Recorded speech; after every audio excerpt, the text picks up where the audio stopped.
नमस्कार, राम राम। आपको बता दें कि आपके गांव की सभी समस्याओं को उठाने के लिए हम आ रहे हैं खबरदार पलवल के साथ। आपकी जो भी समस्याएं हैं, गांव की हो, शहर की हो, रास्तों की हो, फिरनियों की हो या हो चौपालों की, आपके गांव की समस्या को प्रमुख। पलवल का सरकारी हॉस्पिटल बना दिखावट का सामान। जी हाँ, न डॉक्टर न दवाई, मरीज भटक रहे हैं दर दर। मरीजों की गाड़ी कमाई पर डाका डलवा रहा है पलवल का सरकारी हॉस्पिटल, क्योंकि ना तो पलवल के सरकारी हॉस्पिटल में दवाई हैं और ना ही स्टाफ। अगर मरीजों की सुने तो उनका कहना है केवल पर्ची काटी जा रही है, लंबी लंबी लाइनें हैं, लेकिन उनकी कोई सुनवाई नहीं। ना तो किसी भी रूम में डॉक्टर ही उपलब्ध है और जब दवाई लिख दी जाती है तो दवाई भी नहीं मिल रही। पलवल का सरकारी हॉस्पिटल बना मात्र रेफरल सेंटर। आखिर आम जनता और मरीजों की सुने तो कौन सुने? क्या सरकार केवल कह रही है? अपने दावों को सच्चा साबित करना कहां तक है संभव? एक तरफ तो सरकार ने जगह जगह सरकारी हॉस्पिटलों की स्थापना की है। बार बार दावा किया जा रहा है कि सरकारी हॉस्पिटलों में सभी सुविधाओं से लैस सेंटर बनाए गए हैं। वहीं सभी सुविधाओं का आम आदमी को लाभ मिल रहा है, जबकि अगर पलवल के सरकारी हॉस्पिटल को देखें तो आप इस रिपोर्ट से समझ सकते हैं कि किस तरह आम जनता को मात्र परेशान किया जा रहा है। आम जनता सरकारी हॉस्पिटल में अपनी लाभ लेने के लिए आ रही है, लेकिन स्वास्थ्य लाभ की जगह उन्हें केवल लाइनों में धक्के मुक्के सहन करने पड़ रहे हैं। ना तो सरकारी हॉस्पिटल के अंदर स्टाफ है जो उनकी देखरेख कर सके और ना ही दवाइयाँ। अगर बात की जाए इंजेक्शन्स की तो सरकारी हॉस्पिटल के अंदर कुत्ते काटने व बंदर वगैरह के काट जाने के बाद जो इंजेक्शन लगाए जाते हैं वह भी उपलब्ध नहीं है। बात की जाए खांसी की दवाई की तो खांसी की दवाई तक पलवल के सरकारी हॉस्पिटल में उपलब्ध नहीं है। बीपीएल कार्ड धारकों के लिए जहां सभी सेवाएं सरकार की तरफ से मुफ्त हैं, उन्हें भी दर दर के धक्के खाना पड़ रहा है। और बाहर जो मेडिकल स्टोर या हॉस्पिटल्स बने हुए हैं, सरकारी हॉस्पिटल के रेफरल के आधार पर उनकी बल्ले बल्ले हो रही है और वह चांदी कूट रहे हैं। क्या नाम है? लच्छी राम नाम है जी। कहाँ से आए हो? यहीं से आए पलवल से। अच्छा, क्या हुआ? आंखों में तकलीफ है और यहाँ दवाई नहीं मिलती है, चढ़ा देते। कहाँ पे नहीं मिल रही दवाई? यहाँ इस पे अकाउंट पर नहीं मिल रही। हाँ, डॉक्टर ने जो लिख दिया था वो दवाई नहीं मिल रही और एक ही दवाई है। एक ही दवाई नहीं मिली? हाँ देखो, आप बात के देख लो, ये दे लो फोटो। क्या नाम? बुलबीर है, हरिनगर पलवल। क्या दिक्कत? दाढ़ों में परेशानी है। क्या दवाई लेने आए हैं? हाँ जी, दवाई मिली? नहीं मिली है। कितनी दवाई लिखी है? देख लो जी, यहाँ पर दो दवाई लिखी है। दो में से कोई नहीं मिली? कोई नहीं क्या बोल रहे हैं? मिली क्या है। बोल रहे हैं? जो कहे थे दवाई नहीं। डॉक्टर क्यों लिख के दे रहे हैं दवाई नहीं? हाँ, जहाँ लिख के जाते यहाँ को दवाई नहीं है। क्या नाम है? मेरा नाम रेखा है। कहाँ से हैं? मैं पंचवटी कॉलोनी से हूँ। अच्छा, सरकारी हॉस्पिटल आए क्या? हाँ जी, मेरे पापा को दिक्कत है, सांस की प्रॉब्लम बहुत ज्यादा है। मैंने INC कार्ड में आई हूँ, इंजेक्शन लगा दिया, बोले आराम करो हो जाएगा। मेरे पापा का हलक सूख रहा है, सांस में दिक्कत है, आराम नहीं है कतई भी। मैंने बोला ग्लूकोज जो का आपके हिसाब से इलाज होगा क्या आपका?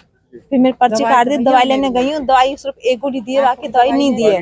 हाँ, बाहर से कह रहे बाहर से लेके आओ, यहाँ दवाई नहीं है हमारे पास। इलाज सरकारी में तो बाहर से दवाई क्यों नहीं बोला? जो कि हाँ, मैंने बोला था जब तुम दवाई दे रहे बाहर से कहाँ जाए, हमारे पास पैसे नहीं तो कहाँ जाए, नहीं है वो या ना मत तो प्राइवेट दिखवा लो, नहीं आए तो ऐसे बोल देते हैं। हाँ जी, नहीं ये तो बाहर से दिखा लो फिर डॉक्टर को। क्या नाम है? मेरा नाम सर गजेंद्र है। मैं कुशक गांव से हूँ, नायनंगला से। अब मैं यहाँ पे मम्मी को दिखाने के लिए आया था। मैंने देखो 4-5 बार OPD कटवा चुका हूँ। अब मुझे कभी कहीं भेज देते, कभी कहीं भेज देते हैं। 192 BP आ रहा मम्मी का। फिलहाल हाई BP है, उसको ना कोई टेबलेट दी है ना कुछ दिया है। वो अभी इमरजेंसी में भी? हाँ जी, उसको यूं ही बैठा दिया अभी। कोई अब tablet बोलते हैं नहीं कि वहाँ चले जाओ, वहाँ चले जाओ। देखो मैं आपको ओपीडी दिखा दूं, इतनी ओपीडी कटवा दी मेरे पे। अब मैं बहुत परेशान हूँ। अब मुझे प्राइवेट भी दिखाना पड़ सकता है। दी? अभी कोई टैबलेट नहीं नहीं सर, अभी कोई टैबलेट नहीं। देखो टाइमिंग डाल दिया है, इसके बाद दिखाना आप। देखो ये डाल दी टाइमिंग। अब बताओ, इतनी 192 बीपी आ रहा हो, 200 बीपी है। बताओ कैसा आदमी बच सकता है, आप बताओ। बहुत इनका मिसबिहेव भी है। ना कोई स्टाफ ढंग से काम कर रहा हो और नहीं कोई इधर उधर ओपीडी काटते हैं, फोन पे बात करते हैं। वहाँ बड़े बूढ़े आदमी हैं, वो परेशान होते हैं। कोई कंधे पे लेके घूम रहा है, यहाँ कोई नहीं देख रहे कि साफ ढंग से नहीं हो रही है जी। क्या नाम है दादी? तारावती कौन से गाँव से? धौलागढ़ कासपुर से आए हैं। कैसे आए हैं, क्या परेशानी है? हमारे गैस है, गैस बनी है, तब बच्चा दानी निकल गया। इसमें गांठ बनती है गैस की वजह से, छोटी छोटी गांठ बताई हैं। तो इनके दवाई लेने आए, इन दवाई नहीं थी, मने कर कहते बाहर चले गए। टेस्ट कराए थे आपने इसके? हाँ जी, ये अच्छा, टेस्ट कराए, कोई बात नहीं। ये टेस्ट, टेस्ट डॉक्टर ने बोला वही टेस्ट कराए? ये क्या कह रहे हैं डॉक्टर? हमने वो कह रहे हैं ये मेडिकल वाले की दवाई हम है नहीं, बाहर चले आओ। तो अंदर दवाई नहीं दे रहे लोग? ना दे रहे डॉक्टर मना कर रहे हैं? डॉक्टर ना, वो मेडिकल वाले मना कर रहे हैं जो स्टोर पे दवाई बांटे। दवाई नहीं है? हाँ, दवाई बांटने वाले मना ही करे। बाबा क्या नाम है? मेरा नाम किशोरी लाल, कहाँ से आए? धौलागढ़ काशीपुर से। अच्छा, सरकारी हॉस्पिटल क्या परेशानी है, कैसे? हमारी घरवाली के मतलब कि पेट में गांठ है जी, उसकी दवाई नहीं दे रही। हाँ जी, लोग कहते हैं जब बाहर से खरीद लो। कौन कहता है? वो कह रहे कंप्यूटर यहाँ नहीं है, कोई दवाई हमारे पास। जो मेडिकल वाले इमरजेंसी दवाई देता है। दवाई दे। क्या बीमारी बताइए? पेट में गांठ है जी, मतलब तो इसमें यही इलाज टेस्ट कराया था गांठ वाला? पर्ची बनवाई है भाई, पर्ची बना के दी है? ये इंटरसन करवाया हमने। इंट्रोसन करवा रखा है जी। क्या कह रहे हैं डॉक्टर दवाई के लिए? जो कहते हैं ना बाहर के लिए, बाहर दवाई नहीं है, कोई दवाई नहीं है। नहीं है। एक भी नहीं दिया हमें। डॉक्टर साहब, सिविल अस्पताल में दवाइयों की कमी हो रही है। लोगों को काफ़ी दवाइयाँ हैं जो बाहर से खरीदनी पड़ रही हैं। ऐसे में स्वास्थ्य सेवाओं पर भी प्रभाव पड़ रहा है। तो क्या कुछ आप लोगों की तरफ से इसमें प्रयास किए जा रहे हैं, कितनी जल्दी से जल्दी दवाइयाँ अवेलेबल होंगी? हरियाणा सरकार द्वारा जो समय समय पर दवाइयाँ उपलब्ध वेयर हाउस के जरिए कराई जाती हैं, जिसका हर जो हॉस्पिटल है, चाहे वो पीएससी, सीएससी और सिविल हॉस्पिटल, वो हर महीने की 1 तारीख उनकी मुकर्रर की जाती है। हर जगह दवाई ले आते हैं। दवाइयों की कमी का मामला मेरे सामने भी आया है, लेकिन उसका ये कारण जो निकला है कि समय रहते उनकी प्रतिपूर्ति नहीं हो पाई। अब सरकार द्वारा हमें आदेश दिए गए, सिविल सर्जन को पर्टिकुलर आदेश दिए गए हैं कि आप समय पर रहते हुए सभी दवाइयों की आपूर्ति करें। और उसके बारे में सिविल सर्जन कार्यालय ने अपने यहाँ पर जो हमारे यहाँ पर जो सेंट्रल स्टोर से इस बारे में प्रक्रिया शुरू कर दी थी, जिसकी हमें स्वीकृति मिल भी गई है। वो 45 दिनों के लिए हमें दवाइयाँ ये एनएसी जो उपलब्ध हुई है और उन पर कार्रवाई भी शुरू कर दी गई है।